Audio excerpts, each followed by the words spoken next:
I've got a beautiful sheet of collage paper created with water on the gel plate for you this week.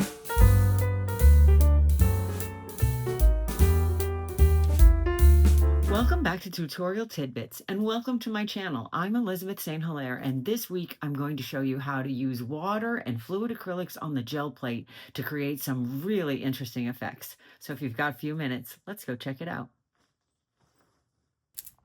So Barb and I played with water on the gel plate a couple of weeks ago, and she was not successful in her technique, but I was confident that it does work, and that's spraying water into the paint on the gel plate and letting it separate. So I went back and watched a video by Froyle from New Zealand, who I really admire, and if you haven't checked out her channel, you need to do so because she's got some great gel printing techniques.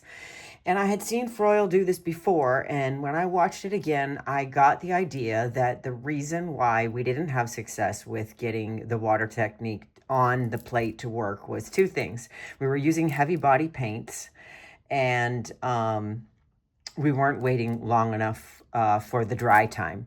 The waiting for the dry time is a decent amount of time. So you just sort of have to set up this print and then go about your day and come back later. Really, you can't rush it. But the fluid acrylics are going to be colors that are really going to disperse with the water much more than the tube paints because of the viscosity. So we're going to try it again with fluid acrylics and see what happens. And I'm going to do a bit of a technique that was inspired by Froyle's video, in that she actually printed onto the plate a metallic foam stamp pattern and then did the watery effect on top of that and then pulled the print. So I'm going to be using one of my Klimt Scribbles and Doodles foam stamp designs.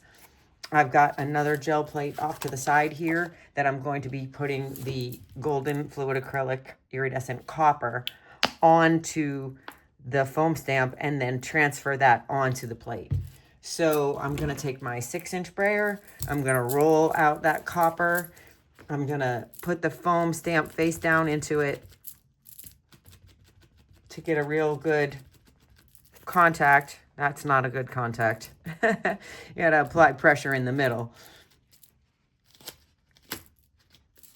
That's better. And then I take the brayer and I get it more full coverage on there. And then I'm just going to stamp that, transfer that onto my 9x12 gel plate, which is the one that I'll be using to pull the print.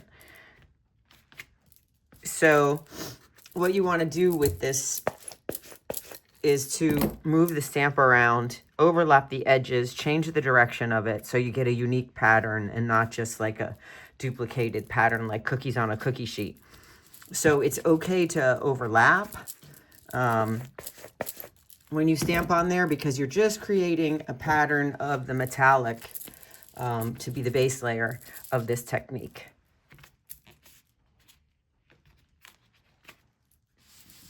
Okay, so we got a little bit more on there. Stamp and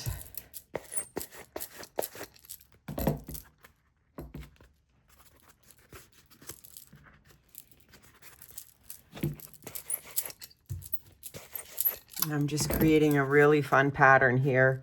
So I'm putting some partial stamps so I can make sure that I've got the whole plate covered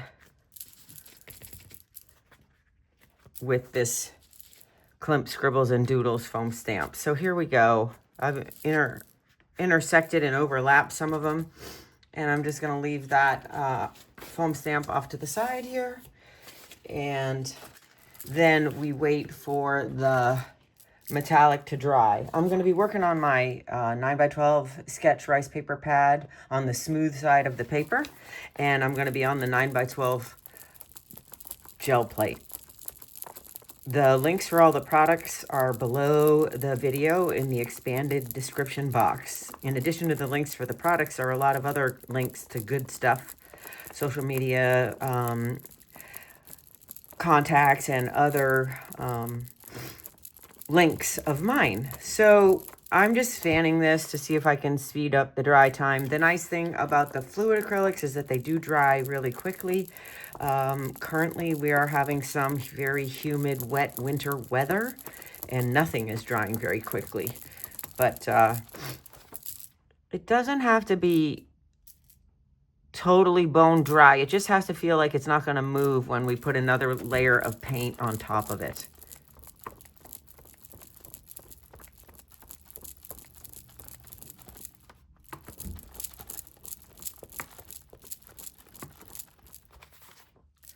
Okay, that should do it. So now I am going to roll off whatever remaining color I have on this sprayer onto a clean sheet of paper so that my next color, which is going to be Van Dyke Brown, will be pure. Okay, so we're going to put Van Dyke Brown over the plate. And I've got a Ranger Mister sprayer bottle. These are great because they're tiny and compact. They don't take up a lot of room in your studio supplies.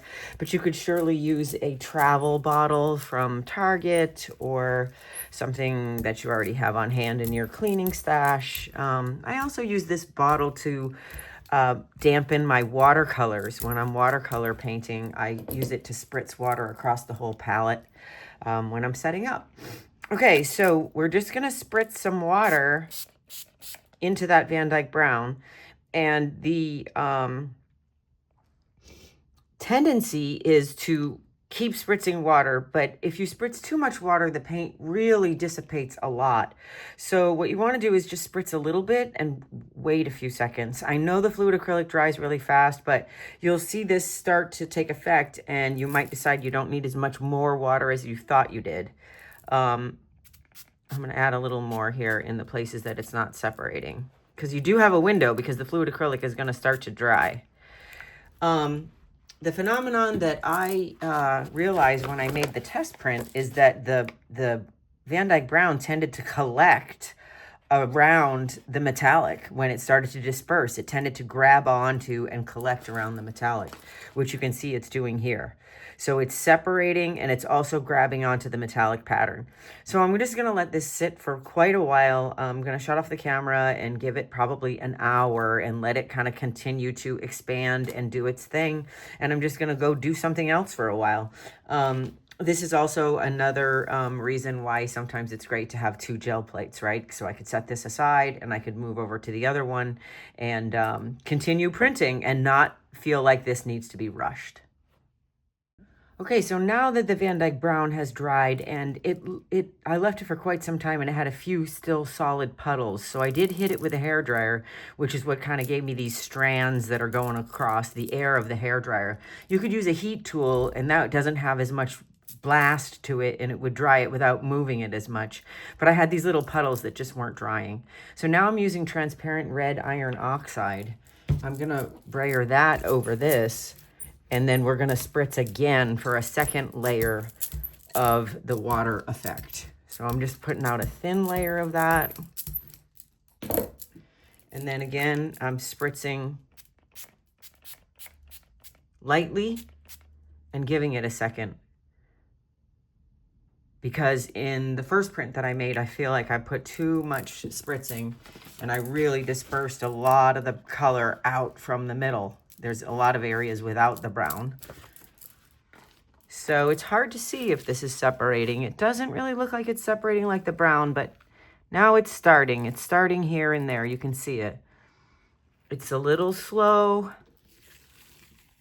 but I want to resist the temptation to over spritz it, but then again, it's going to dry. So I'm going to do it a little bit more.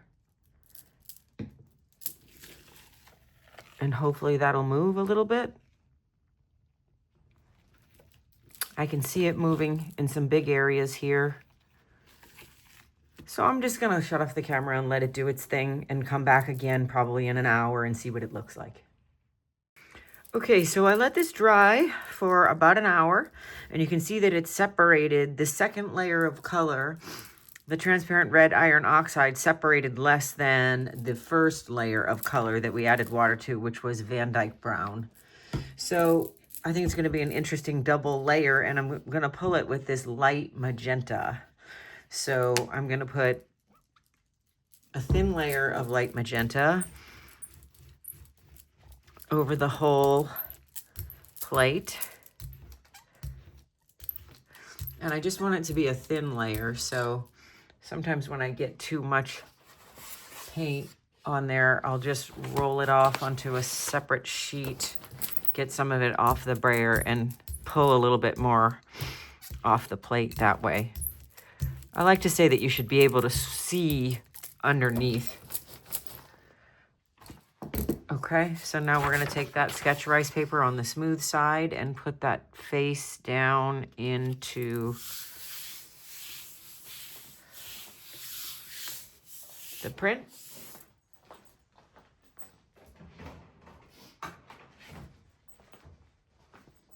I'm going to use the Baron to give it a little bit more pressure, because really what we need this layer of light magenta to do is to cause the plate to release the 3 previous layers. So we have the foam stamp that we did with the copper on the bottom layer, and then the 2 layers of color that we added water to.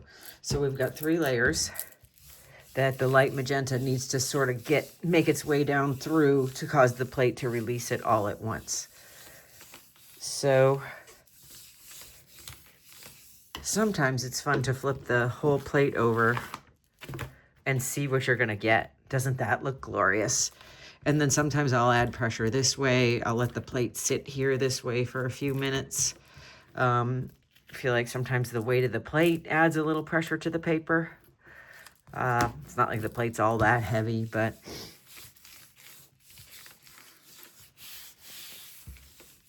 so you can also let this sit for 10 minutes or so if you want to, but you can tell if it's going to pull up when you pull up a corner.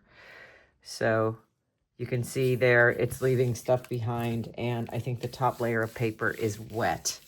So I'm going to shut the camera off and let this sit for about 10 minutes before I pull it. That way everything will dry. And it's of course taking longer because of the weather here right now. But it all depends on the weather where you live. So you have to be patient. We can't rush this, but I think it's going to be a beautiful print. So if this sneak peek is any indication, I think it's going to be gorgeous. So let's just let it sit there for a bit. Okay, so I've waited another 10 minutes or so, and I pulled up a couple corners and found that I had some paper stick, like right here, stick into the paint. So sometimes what you want to do is to sort of peel that so that it doesn't continue to stick to the plate. So I peeled that up right here so I could get it to continue without sticking. So you just want to carefully, like any of these areas where things are sticking, you want to see if you can sort of stop that so that the paint goes up to the paper. And I think that this is still possibly a little wet, but I think it's also my climate here. So there we go. Another little bit of a stuck part. Okay. Very slowly, very carefully. When I see the paper sticking, I try to grab it and stop it so it doesn't tear all the way across the pull. But look at how beautiful this is. Wow. That transparent red iron oxide I did not use in the first test print that I made, and I'm really glad that I incorporated it into this one. Okay, we're sticking right here. So we're going to pull that up, pull this up. See if we can get that to stop sticking to the plate and get it to be reattached to the paper.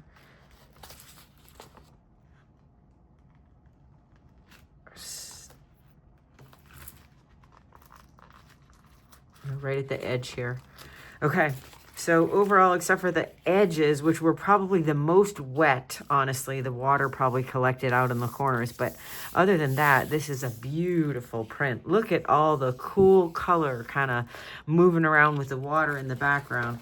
This one had the 2 layers, the Van Dyke Brown first, and then the transparent red iron oxide, both with the water.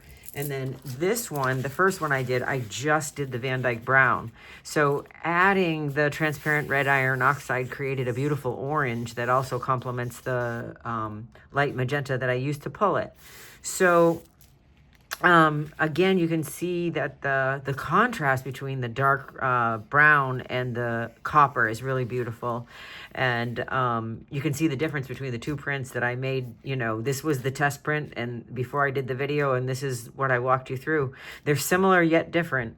I prefer the coverage to the stamp on this one. I made a point of going in there with the stamp and kind of adding little extras so that it was completely covered. I have some blank areas in this one that I wished when I pulled this, I wished I had more copper. So here the stamping is more dense. There's more overlapping, and I use the sections of the stamp to fill in every single bit. So even though I have some sticking in the four corners of this one, because I think it was still, there was a lot of water out there in the corners, the sheet is definitely overall really beautiful, and both of them are in different ways. Thank you for being here with me in my studio this week. It's chilly and cold in Northern California in the winter, so it's nice to be inside, passing the time with something fun and creatively fulfilling, such as gel printing. So I hope I'll see you back here next week.